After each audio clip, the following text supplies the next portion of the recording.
Good afternoon, everyone. Hope you guys are doing very well. I'm gonna be starting a new lecture series on computer software engineering. Basically, the idea is to cover up the basic concepts, what is being taught at universities in terms of how to architect a software, what sort of basic theoretical background is needed in software engineering. Like as any other complex system, say for example, manufacturing a car, software is in the same way for you know the complex operation. Say for example, computer system, or say maintaining the record of multinational companies, geographically distributed businesses. You need a software, and that essentially becomes a difficult task, a complex task. So how do we engineer? What sort of basic principles are there? We're going to be learning in this course. Okay. So essentially, in today's environment, we work on something called object-oriented analysis and design. And that is the basic foundation of modern software systems, and that eventually led into design patterns, UML and whatnot. But the objects, or what it is, how do we analyze, that's the basic foundation, and we're going to be learning about that. Okay, so let's talk about some systems. Like in day-to-day use, you guys knowingly or unknowingly might have noticed that every day you are using a complex system. For example, a laptop. So this laptop, if you open it up, tear it apart, you will find that inside it has motherboard, RAM, CPU, display unit, monitor, and it's a very complex system. And there is a operating system software which is taking care of job behind the curtain that you don't have to worry about. You just use the machine. That's basically, if you think in terms of a system, how the system or different components are working together, it's amazing. There got to be some way, or some sort of software which controls that. Okay, so essentially, whatever is the code or software is controlling all those pieces together. It wouldn't be a very simple thing. Essentially, it would be a quite complex piece of engineering, right? And we can find the examples of complex things in nature as well. Like say if we talk about geology or in biology, we have cells, and the tissues are made up of cells. Okay, and then the group of tissues then becomes organs, and then the organs becomes the system. So for example, digestive system. Now you will notice here that there is certain hierarchies there. Okay, cells at one hierarchy level, tissues one hierarchy level, organs another hierarchy level, systems another hierarchy level, and then we can keep on counting like a human beings or animals and whatnot. Same way, these computer systems, they have a certain hierarchical order, hidden in them. So what scientists or engineers, they basically took the concepts from the nature and implemented in engineering. So what it indicates that the nature of systems, what we see around us, is complex. And how do we deal with such complexity? as a human being, we can only deal up to a limited amount of information, or we can't handle too much complex information. We need to find some way to handle that information, or in other words, split that information into bits and pieces and then join it together. Like here, we understood that how the biological system is working, that there are cells, then tissues are made up of cells, different level of hierarchy, then organs, and then systems. Same way, how can we make hierarchies of our computer systems? Or we can apply the same fundamental to softwares. Okay, so if we want to develop or architect a software for a complex business, the business is operating globally. So say, for example, enterprise resource planning. Okay, so we got to have certain orders. We need to find a way to split that system into different level of hierarchies, and each hierarchical level then combined together and makes a more complex system. Okay, that just basically gives an idea that how complex a software system can be. Essentially, it can be very complex. Okay.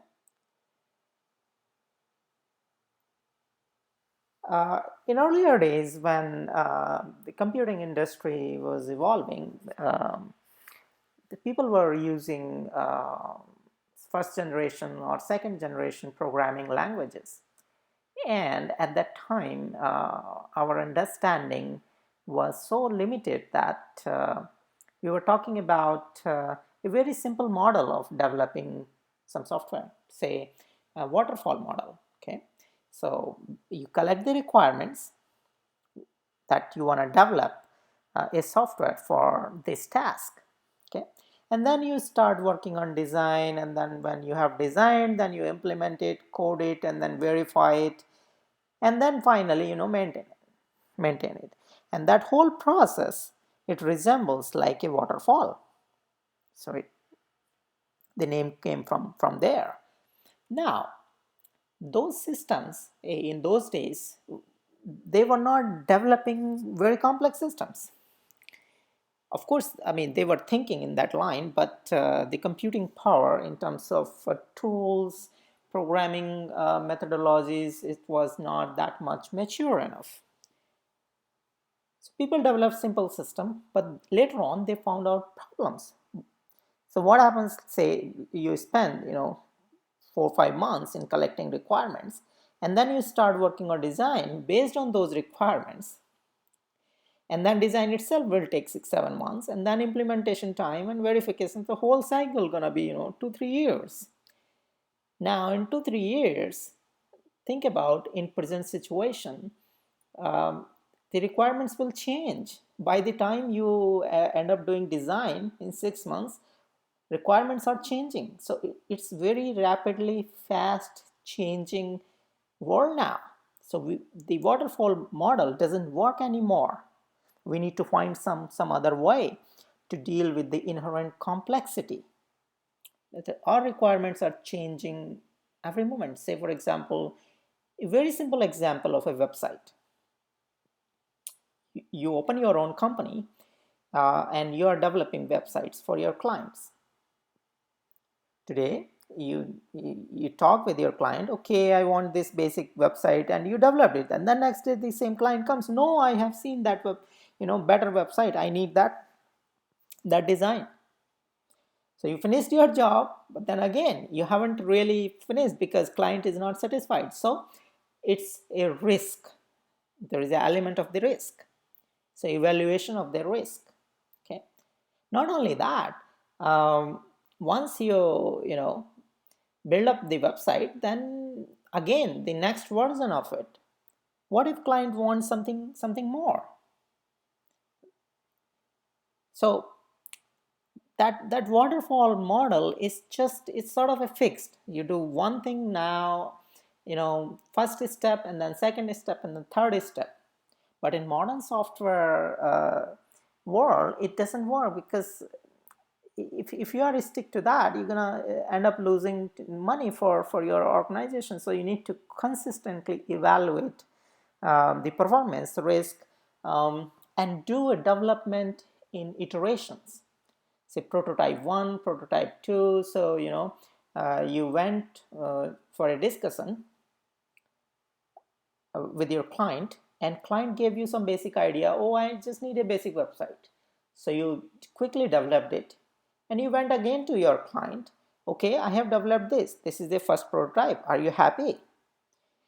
Of course client will not be happy, because it is very difficult to translate what client is thinking into words immediately. So he will say, yeah, it's good, but I need some more information, or I need a website to be developed a bit more, more attractive.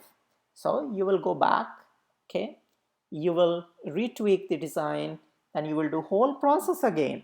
You will design, then implement, then test, and then go back to the client again. So see how the iterative process is going on. Now same thing we can discuss in terms of a spiral model, which is quite popular. So the idea came from the very same fact that the requirements are changing. Okay, so we can no more stick to our plan that, okay, our requirements are fixed now. No, that can never be possible. So the idea essentially here for a spiral model is that you collect the basic requirements in each phase of the development, then do a risk analysis, then do first little implementation of a prototype P1, and then go to the customer, and then do another risk analysis that, okay, customer may not like it, or you might leave bugs in your software system, and you might have to develop it again. So so it's evolving. Okay, so the more prototypes you gonna deliver, your software is also getting bigger and bigger. Okay, so the amount of risk is also getting in bigger, and also you're releasing prototypes. So say for example, you have noticed that every 6 months you are getting a new version of operating system released by Apple or Google Android. They do security patches and all. What it is, it's just evolutionary development to make the system fine-tuned. Okay, so at each step after releasing the prototype, okay, then you collect the new requirements. Go back here, collect new requirements, and then new design, then code, test, implement, and then do deployment, and then go back to the same track. So see that arrow, basically it is indicating the progress. Okay, this yellow arrow, or along the spiral, is indicating the progress of your software system. So you started from a very limited amount of information, and you are developing, releasing prototype, and it's getting bigger and bigger. At the same time, cost is also getting increased, and at every after every deployment, you do the review. The idea for the review is so that you can learn from your mistakes, or what we could have done better, okay, in the previous prototype. Isn't it fantastic? It's a very simple idea, right?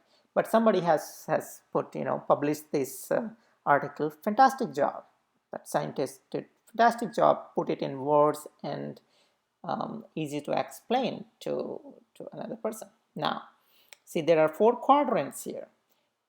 That basically tells the very basic idea of this model. What are your objectives? That is the first step. What we want to do in this phase, so we want to have release this prototype version in 6 months or a 1 year, and what we want to release in that version. We can plan for next versions, but let's talk about what we can do in this version. So what are our objectives? Okay, Then we need to also identify the risks and the proper resolution of the risk. And if we cannot meet the objectives, then what is the backup plan? And then third quadrant basically just tells you you develop it, test it, and deploy it, and then plan for the next iteration. So essentially, it's basically sort of doing what the waterfall model is doing, but it is kind of tweaking this. So instead of just at a fixed structure, no, we are not fixed. We are kind of in each loop we are executing these same steps what we are doing in waterfall. But important aspect here, in waterfall model there was no element of risk analysis or no element even for plan for the next iteration. It's just like the car is being built once and you give it to the customer and then we'll think later on. But in software, no, it's a soft thing, right? You can change the code and you can do it again. But think about, in a complex software system, if you are changing the code, it might have ripple effects. It might trigger new bugs. So whole effort in testing, you will have to engage your team, and ultimately it ends up boiling down to the cost. So you are essentially increasing the cost of this product. Okay. So this discussion was to give you a basic idea of the terminology, methodologies, what people are doing. We can keep on discussing these models in detail, but that's not the objective of this lecture. Now let's move on to the next. So in a traditional programming world, as we were saying that the first generation, second generation programming languages. So there was this thing that you have the subprograms, right? Subroutines, or you can say subprograms. And these subprograms or subroutines, they're assessing the data. And data is stored in a memory location. Okay. And each function or your subroutine is accessing the data from the same memory location. So that was working fine till the point you didn't have the complexity of, say for example, for security reason, you don't want to give the access of the same data to some other process without proper authentication. Okay. And also for more complex systems, this whole scheme of subroutines and then accessing the common data, it has drawbacks. For example, if you have say 1 million subroutines or 1 million functions accessing a data, so if one function is modifying it, then all other processes have to wait till they modify that data. Okay, that's just for one example at a very lower level to explain. But the idea here is that the whole traditional procedural approach, it doesn't really work for larger systems. I mean, for at individual level, when you break that whole larger system into smaller pieces, you might go to same approach that, okay, I have these functions and they're accessing the data. But we are talking here in terms of how to architect the software. It's like, think in terms of a real building architect. Real building architect is not a person who is putting the brick and mortar onto the building. Okay, the person who is an architect, he or she is designing that beautiful piece of building. Think about how they are thinking, how they are designing it. So in the same way, a software architect needs to think at a very higher level. Okay, And there, this procedural approach is sort of doesn't work. So we came up on a fantastic idea of what about the data and some function are together. Okay, data is private. Okay, and functions through which the private members can be accessed, and we call it the objects. Okay, we call these objects. Okay, so what if we whole our system, we think in terms of objects. Objects are communicating with each other. Okay. It's like again the same analogy. Say human beings. So different men or different women, different people. They are talking with each other. They are exchanging information with each other. In the same way, each object is accessing information with other object. Now they may have the same common properties, so we can define classes like a human being class. Okay, and the object would be Sam, John, Maria, Kathy, but they are having the same properties of human being. Okay, so we think in terms of classes and objects. A fantastic idea, and that gives us tremendous control over these how to manage the complexity of these complex systems. Okay, so what are the major elements of a object oriented design? Broadly, we can say there are four elements, major elements: abstraction, encapsulation, modularity, and hierarchy.